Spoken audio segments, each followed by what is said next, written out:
Thank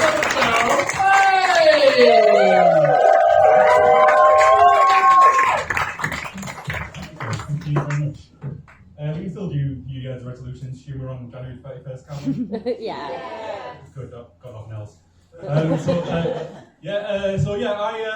I basically, like a lot of people, my New Year's resolutions have sort of went to shit. I sort of blame the world though, like with everything going on in the world, it's quite hard to improve yourself at the moment, isn't it? It's been like for a few years, like in 2020, like I said, I'm going to try and lose a bit of weight, but then lockdown happened. I put on 2 stone in lockdown. I found out by doing one of them BMI machines in the gym, do people know them? Yeah, you basically grip it, it measures you put a pound in, grip it, and to me it said, oh, you put on 2 stone, your BMI is shocking. So, paraphrasing. But the worst thing was, it also turns out that I'm 1.5 inches shorter than I've been telling myself I was. That is by far the worst pound that I've ever spent.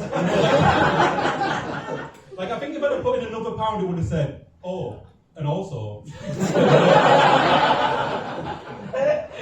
your dad doesn't respect you. And then at the beginning of 2021, I tried to lose a bit of weight.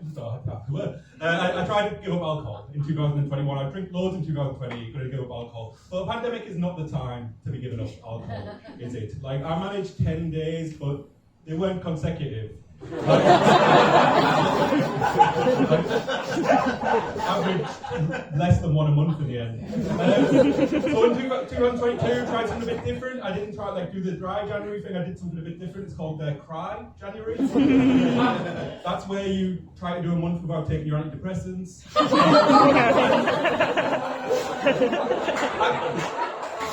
I couldn't do it. I couldn't do it because I love my antidepressants. Like, I think we should all be on them. I'm not even sure I'm depressed. But it's just like and the reason I started taking antidepressants was because the world has seemed quite bleak for a while, hasn't it? So I started taking antidepressants basically just to check if things actually were bleak or whether it was just that I had a medical problem. I've actually been on them a while now, and it's made me realise things are that bleak. But now I don't care anymore. I'm feeling really positive about everything. I don't know, it's actually true, you don't really need to have depression to get antidepressants. I'm not sure I did. They don't do any sort of brain chemical measuring. You do the NHS depression test. Has anyone seen this?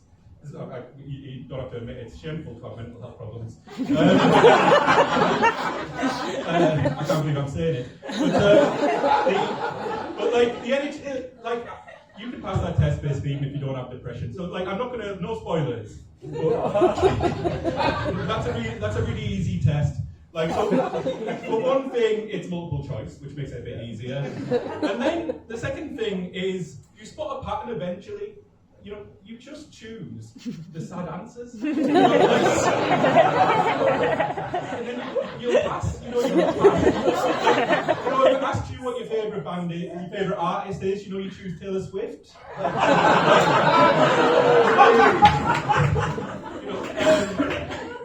Radiohead if you want 100 milligrams.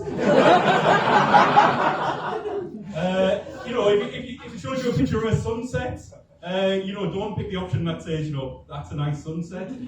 Pick the option saying that symbolises death. In fact, if you see the word death any point in the test, just choose that answer. That's the right answer. But the reason that's actually it's not true. They don't have questions like that. But they have the first question you get asked is, do things seem really hopeless? Do things seem like they're never going to change? You think that you're just stuck? That's not actually part of the test, that's just a check that you're a UK resident.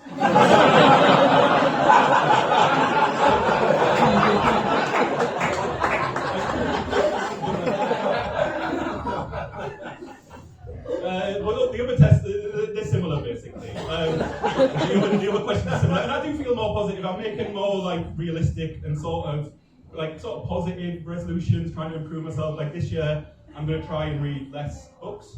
It's like, I read quite a lot of history books last year, and like they say, like if you don't know history, you're doomed to repeat it. But I'm not really sure. Like, did anyone do history at like school up to 18 in the UK? So like, if you do it here, you learn two things. You learn about the Tudors, and then you learn about the Nazis.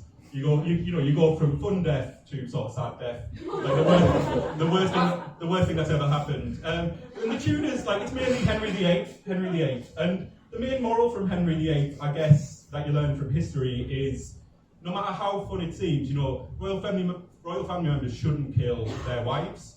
Because even if it creates a really good rhyme, it's like it's going to create problems down the line.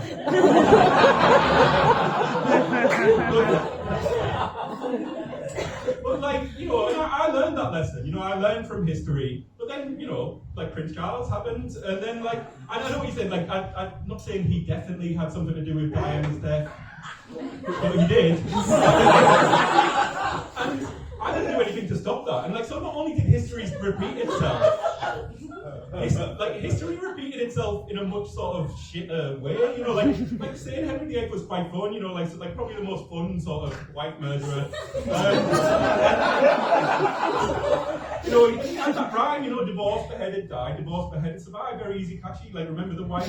Like Prince Charles. To remember his wife, she just got car crash, survived. Like, it's not even a point. It sort of is. I think anything's a point, but it doesn't really rhyme. And then, anyway, so like, and then you get the Nazis. Obviously, the Holocaust, the worst thing that's ever happened. And the lesson you get from the Holocaust is, don't do a genocide.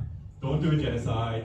If you're in England, don't try to do if anything even looks like a genocide. Do everything you can to stop it. And that's a lesson you get from history. Don't want to go down that route too much, a bit depressing. Just on an unrelated note, I'm currently raising money for medical aid for Palestinians. And actually, that's true. I'm glad that you moved that. I thought that would be quite bleak. But I'm running a gig tomorrow. Sorry about this. It's like rival gig. Rival charity gig. Fuck off. It shits on this, to be honest. No, it's much worse. It's good. It's in Borough. I run a night called Good Humour Comedy Club. It's a charity comedy night. It's tomorrow in Borough. It's free to get in. We've got a really good headliner, Laura Smith. If you want to come, it's for medical aid for Palestinians. But it'd be lovely to see that. How long have I got? You've got some more time. My mental maths is shit. All right, cool. I can do maths. That's why my night's better. Sorry. All right, Joe. 7:51, 7:52. I don't need to watch.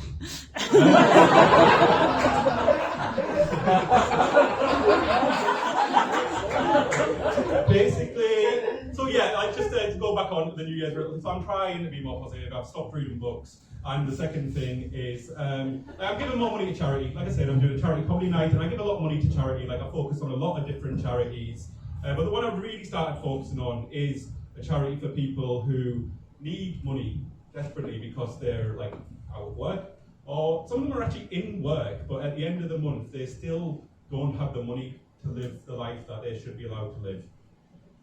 You might have heard of the charity. It's called Landlords.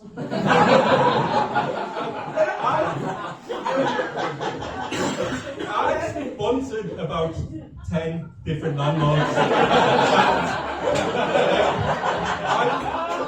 I've never met my current landlord. It's called Mr. Olivo Holdings Limited. I've never met Mr. Limited, but I can sort of imagine his little face, when I give him that £850. I sort of like to imagine him skipping out to the park and, frolicking with the other landlords. It does make me feel good. But like, my landlord asked for more sponsorship money. But like, forcibly, really. And so I had to start looking around again for another landlord sponsor. But like, I don't know, are we renters? Yeah. I've always rented. I've never lived on my own. I've always rented. I don't really mind it. The only time it feels a bit weird is when someone significantly younger than me buys their own property. Do you know what I mean? I don't know if anyone had that. Like someone, well, I'm 37, so one of my friends, 25, recently bought their own place, and that made me feel weird. But I was but I was gracious about it still. You know, I sent them a card saying, "Sorry about your nana."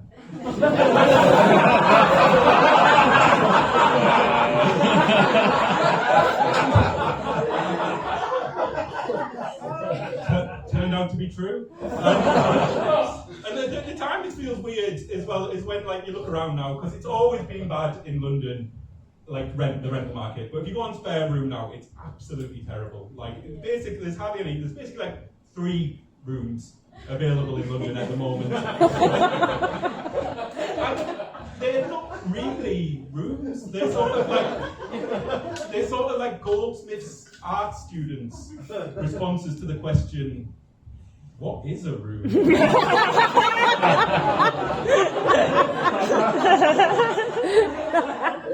I had always imagined it to involve a door. That's just me being closed-minded. The flats these rooms are in are absolutely shocking. You know, there's a phrase, "You should never shit where you eat." London landlords are like, why not? Use the space. You've been absolutely lovely. I've enjoyed it. Nice.